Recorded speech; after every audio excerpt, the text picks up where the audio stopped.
Join us and help us continue to support the many talented people of our community. Learn how to get your business highlighted on La Crosse Local. Go to lacrosselocal.com and click on Advertise. The 1925 American silent horror film The Phantom of the Opera is coming to La Crosse on Halloween night. Featuring the Mighty Moeller organ, enjoy the silent film with the accompaniment it deserves at the Capella Performing Arts Center. Get tickets online at capellaperformingartscenter.com.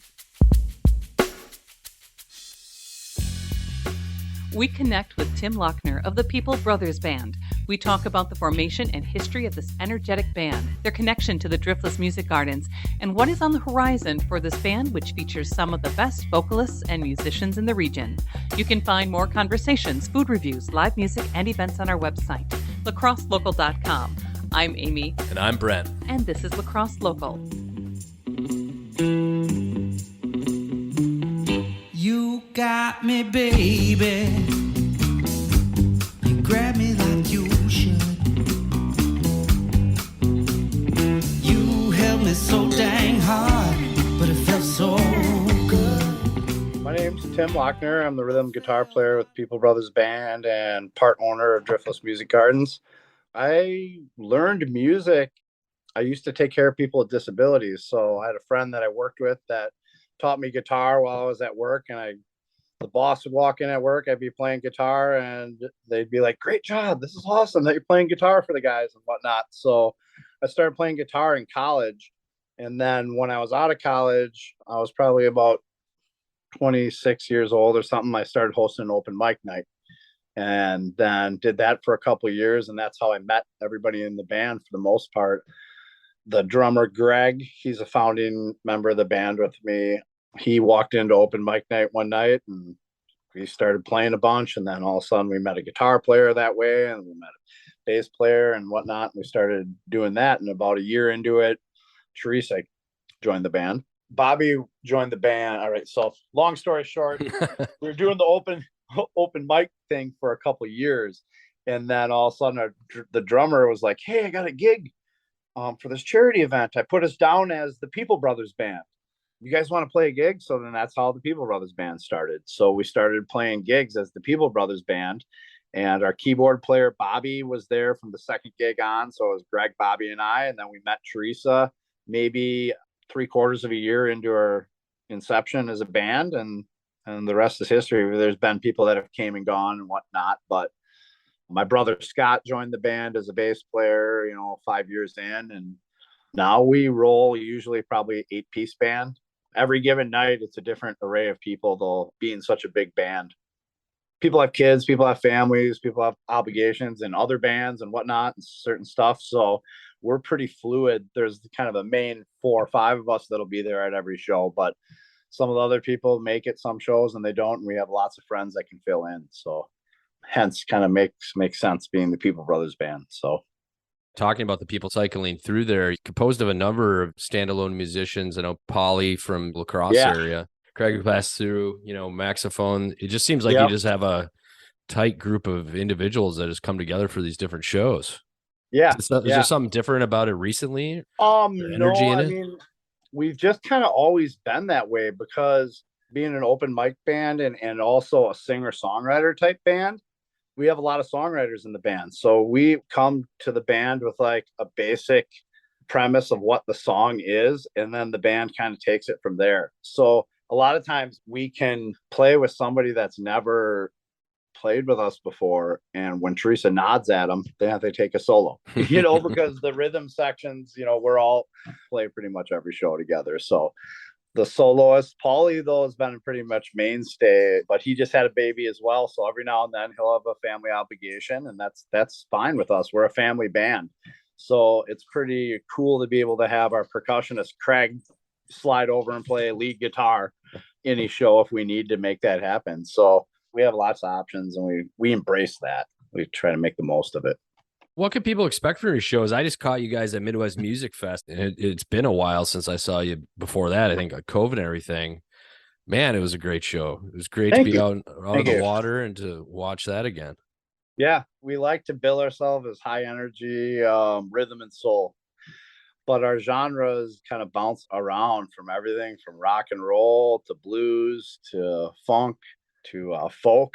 So it's really tough to pinpoint what we do, but we like to look at ourselves as like a show band. So we do a little bit of everything. We bring you up, we bring you down, bring you back up again. And we do a lot of original music now. We've been a band for almost 15 years, and we have a lot of covers in our repertoire, but we probably play 90% original music at our shows. So I guess that's one thing you should come to expect. We do a lot of our own tunes. So we connected with Scott Lochner about a year ago for the Driftless Music Gardens. Okay. How did that all originate? What's the connection between the band and the farm? And the band, so we've been around almost 15 years. Our first year as a band, we threw a music festival. So we've been throwing People Fest every year since we've been a band. The first couple of years, we held it in Dodgeville. And then for, I think it was 4 or 5 more years, we held it out in Hillsboro, maybe 15 miles from here. But it was at a bar. It was at somebody else's property. We came in there one weekend a year and threw our party. But we knew we wanted to grow something bigger. We knew we wanted to own our own land. We knew we wanted to bring all these bands together that we see on the road a few times a year for parties out at our own place. So we started looking at places, and my wife had a family farm, 6th-generation family farm out here in Yuba. And we decided to do the music venue out here. We knew there would entail a ton of work because it was kind of run down, and there was a lot of work that needed to be done as far as putting in gravel roads, putting in electricity, deciding where we want to put a stage, what cornfield to plant to grass, where the camping areas, So at that time, when we decided to start the music venues, when I quit my job as a caretaker, I've been doing that for 20 years, went on to kind of be the farmhand here and start getting things ready to throw music festivals. So this is what I do full time now is I play music, I book the bands at Driftless Music Gardens, and we throw events here at the farm. This year we did 4 events.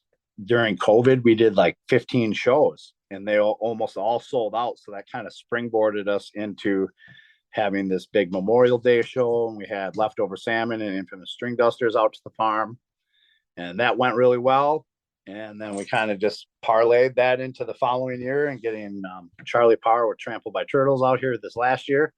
And I'm already emailing bands as we speak today and trying to line up what our next moves are for next summer. So it's kind of like after People Fest every year is like the end of the year for everybody else. But for me, it's just the start. It's kind of like my New Year's Eve. Get up on Monday and start daydreaming about what we're going to try to do to top this year, top it next year. So what's coming up on the horizon for you guys, the band or the music gardens, or is there anything in particular you're excited about? Next year, we're going to put a big emphasis on Bonfire and People Fest. I'm going to bring a couple bigger bands out to those events. It's taken us 12 or 15 years to get to the point to be able to put a bigger band on the top. We've always felt like we never headline our own festivals. We've always put ourselves on the second line. We've always wanted to bring in bigger bands and showcase like some of the people we look up to, along with bringing all of our favorite local bands that nobody knows who they are yet too. So we want to have that mix, and being so far out here in the middle of nowhere, I mean, I have to drive 25 miles to get a can of Coke out here. So in order to get people way out here, we kind of feel like we need to have the cherry on top of the lineup. So this will be the first year that you feel like we're going to go for a bigger name at both Bonfire and People Fest. So that's exciting for us. We're also trying to build a stage, but that might be a couple of years in the making, depending on what it's going to cost us and whatnot. But we spend a lot of money renting stages, so we have to build one out here. So you have a permanent stage that's up year round? Yeah. Hopefully. We'll see. We might kick that can down the road another year. It's a lot more expensive than we originally thought. So we'll find a way someday. I was out there, right when COVID was coming out of there, and seeing Greg Hall on the Wrecking Ball, and just the way you guys set up the different players. It seems like you guys have really adapted through this whole COVID thing and done it correctly in a way that's, allows people to feel safe. And now it's kind of out of that. Hopefully now you kind of ran with the punches in terms of live entertainment. in rural destinations. That's exactly how we look at it. And like, we're being a band that's been through a lot over 15 years. We've always taken anything that was negative as a band and turned it into a positive. Like, that's horrible things happen in this world every day to a lot of people. So the only thing we can really do is control how we react to everything. So it's like, if something cruddy is happening, we're like, well, how can we make it better? I'm like, we have all this space out here. And that was always one thing we were self-conscious of, was like, how do we frame it in and make it feel intimate when it's such a huge area? Well, then COVID came along. We're like, well, this is how we can do it. this works. So we did these tailgate shows, and we took that negative that we thought of and turned it into a positive. And now, we do have people being like, you guys should do those drive-in shows again. So I'm like, well, you never know. We might have to someday, but we like things back the way they were, people dancing in front and stuff. So, but yeah, we made the best out of the situation. And what else can you do? We're performers. We were going to play music somehow, somewhere. It's in us. Our first show we did out here, we literally, the band set up on 8 separate platforms, and nobody was here. We just live streamed it from the middle of the field. And it was so cool to be able to play music with our friends again. That's all we cared about. We didn't care if nobody was there. We went from that to being like, well, you know what? Couldn't we have people park in their car? They don't even leave their spot. We're like, we could put 100 cars in here, and the place would be 1/10 full. We did one show like under the radar as a band, just and invited all our friends and family. We're like, all right, we're going to sell 100 cars. That's it, or whatever. Did that, and then we were like, well, we need to share this experience with other musicians. Like, we don't want to be greedy and hold this experience to ourselves. So we had Greg's band come out, Kind Country, Frogleg, Natty Nation. We had all sorts of bands come out and do that drive-in show. It was a really cool year because everybody else is having the worst summer of their life. We're having this magical experience here where, like, the 5-10 people that are in the band and the crew, and then the sound guys, the show would be done at 10 o'clock at night and everybody had to leave. And then there's like 10 of us sitting around as this huge fire pit that normally there's hundreds of people sitting around.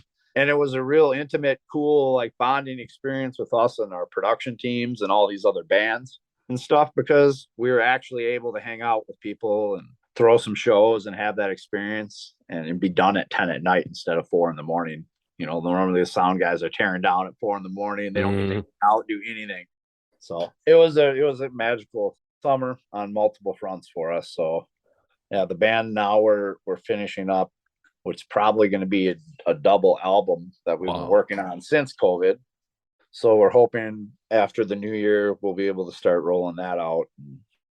Yeah, we're just staying at it. We play a lot of shows this last couple months, which normally we don't. Normally we only play 4 or 5 shows a month. But after COVID, just tearing it up. Yeah, we were just the offers kept coming in, and the really cool shows that you can't turn down are kept coming in. So we just kept booking them, and now then we're like, holy cow, we have 10 shows a month for a couple months here. So it's nice, but then we're going to take a couple months here in the winter.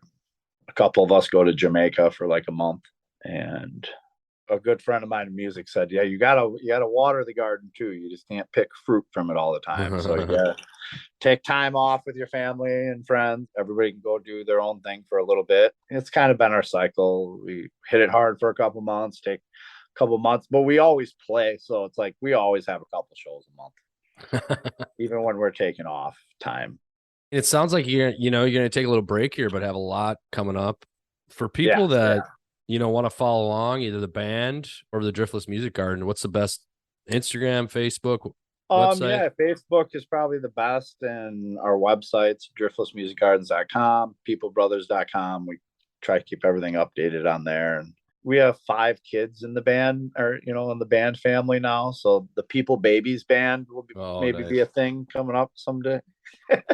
We'll be doing this for a long time. We're good friends, and we love writing music together, and there's a lot of songwriters in the band, and we have tons of songs that we haven't recorded. So we're always writing and recording and deciding what's going to happen next. And it's always evolving.